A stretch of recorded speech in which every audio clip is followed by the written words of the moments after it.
everyone, Medical Level Up here. We're back again with another video. Today's video is going to be about the ECG lead 2. So let's get started. I'm not going to go over the paper details, the number of small boxes and the number of large boxes, so let's just dive into the leads. So you've got lead 2 like this with a negative pole and a positive pole. Negative pole being the right arm and the positive pole being the left leg. I'm going to draw a nice little heart around it. And we're going to draw the electrical system of the heart inside it.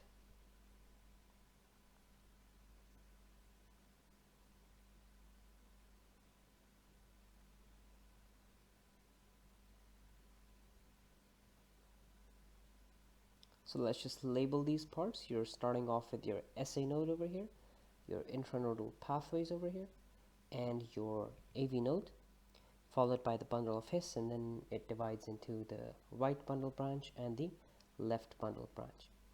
Let's go over the concept of a bipolar lead once more. So I'm going to draw two electrodes over here. One of them is going to be a negative electrode and a positive electrode.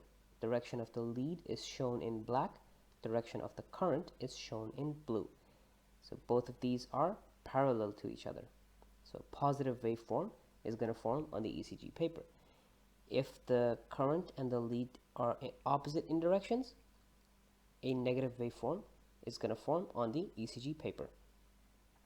We're going to apply this similar concept to lead 2. So we're just going to draw a lead 2 over here with time on x-axis and amplitude on y-axis. So when there's no activity going on, there's going to be an isoelectric baseline, which is going to be a flat line with no electric activity. The first step is going to be an SA node throwing off a current towards the AV node.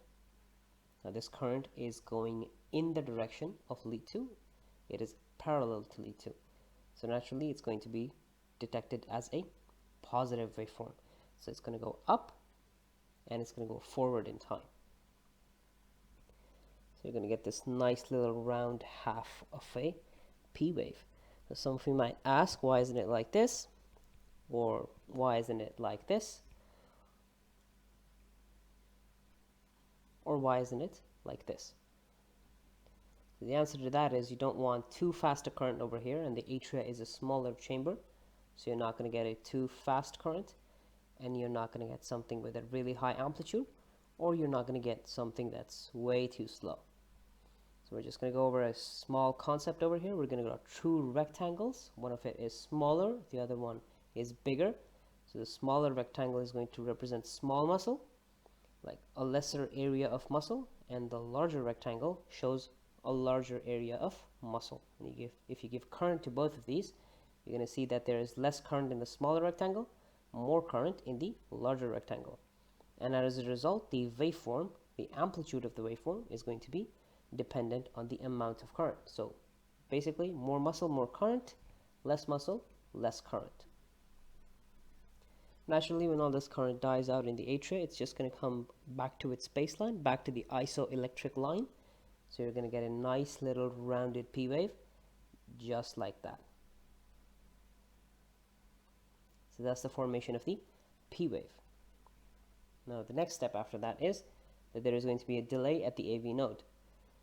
This is the AV nodal delay, and it usually happens because there's atria contracting. There needs to be time given for the ventricles to fully fill up. So you're going to get an isoelectric baseline.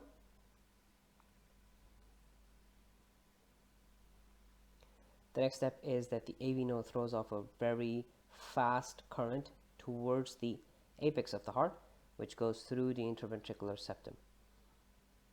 Now, let's talk about this. This current is rather fast, goes straight through to the apex, and it spreads across the apex. Now, the direction of this current naturally is towards left and downwards. And this is again almost in the direction of lead 2.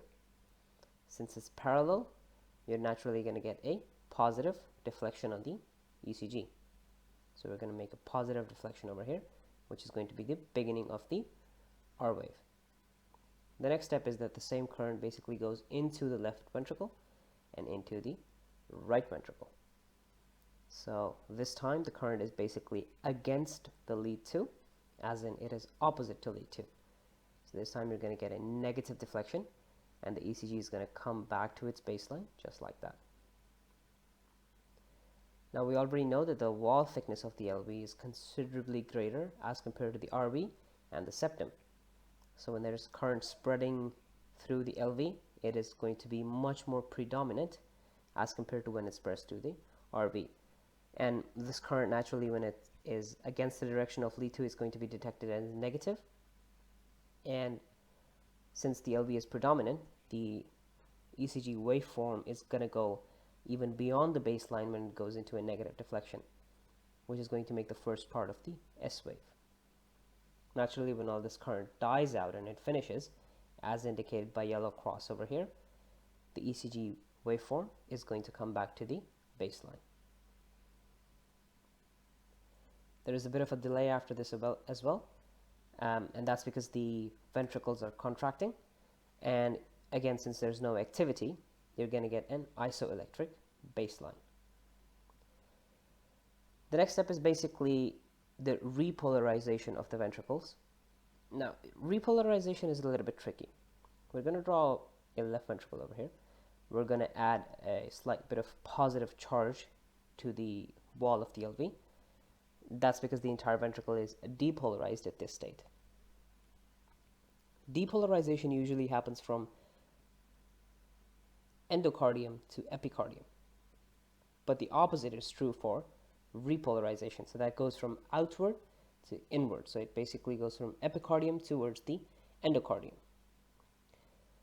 But this charge is basically negative. So what we're going to do is we're just going to try and erase the positive charges over here at the outer extremity of the LV wall, and we're going to replace it with a negative charge. So we're just going to make nice little negative charges over here.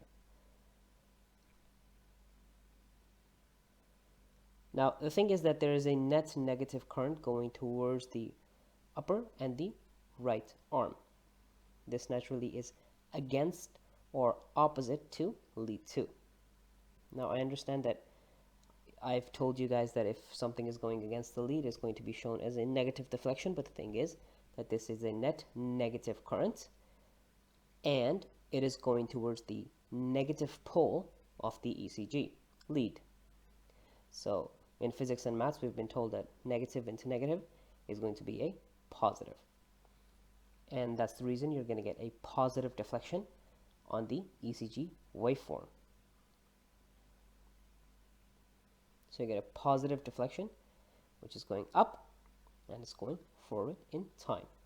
So you're going to get a nice rounded little T wave, half of a T wave, just like that.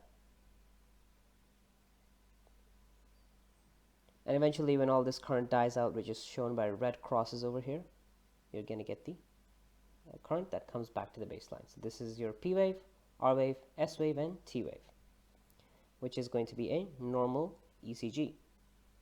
Now I want you to go home, do an exercise where you want to apply the same concept to all the other leads.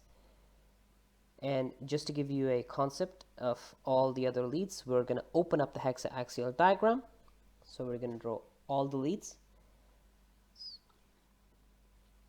So you've got lead 1 like this, lead 2, lead 3. We're going to put the central electrode in the middle. We're going to label AVL, AVF, and AVR. And then we're going to extrapolate the augmented limb leads. We're just going to label the degrees. Don't worry about the degrees. This is just going to be helpful for later when we're doing axis.